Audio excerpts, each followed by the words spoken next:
You've been ghosted and the first thing your brain did wasn't get angry. It started a trial against you. Was I too much? Did I say something wrong? Why does this keep happening to me? And somewhere deep down, a verdict slipped through. Maybe I'm just not worth staying. I want you to sit with that for just a second, because that thought, that's not true, but it is the problem. Here's what nobody tells you about being ghosted repeatedly.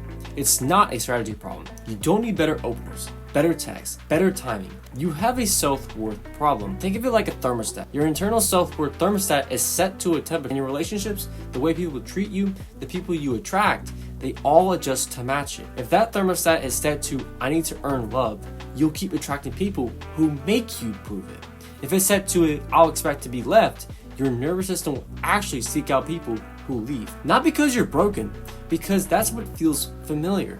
Getting ghosted doesn't hurt, it recalibrates that thermostat down. And the longer you sit there in silence, the more that low setting starts to feel like the truth about who you really are. But I want you to consider something. What if the goal isn't to find someone who doesn't just ghost you, but to raise your thermostat so high that someone like that couldn't even get close? Low self-worth after ghosting doesn't look like crying on the floor. It looks like writing and rewriting a text for 45 minutes because you're terrified of being too much. It looks like someone's treating you with basic decency and you immediately thinking there must be something wrong with them. It looks like staying in situationships where someone who's clearly avoidant because at least they're there sometimes. You're negotiating your value, telling yourself, I'll accept breadcrumbs because if I ask for the whole loaf, I might end up with nothing. That's not love. That's a nervous system that's been trained to expect abandonment. Before I get into how do you fix this, I put together a free resource inside my ghosting reset room on WAP. It walks you through exactly how to audit your self-worth baseline after ghosting. The link's in the description down below. Go grab it. Now let's keep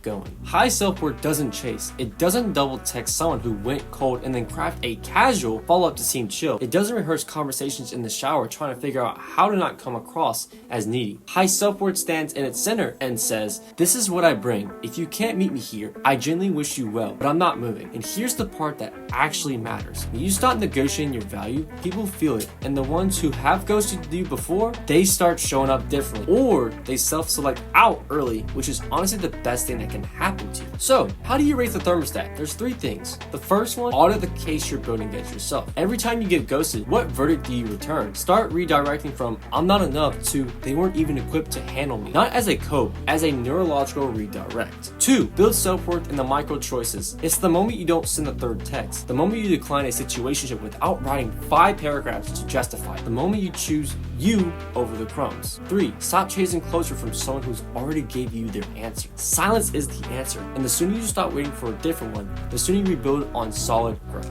You are not someone who deserves to be left on red. You're someone whose self-worth thermostat got knocked down by people who are emotionally unavailable. That's fixable. You're not crazy. You're not too much. You just need to raise the temperature. If you're ready to do that, the Ghosting Recovery Program is open. The link is in the description. I will see you in the next one.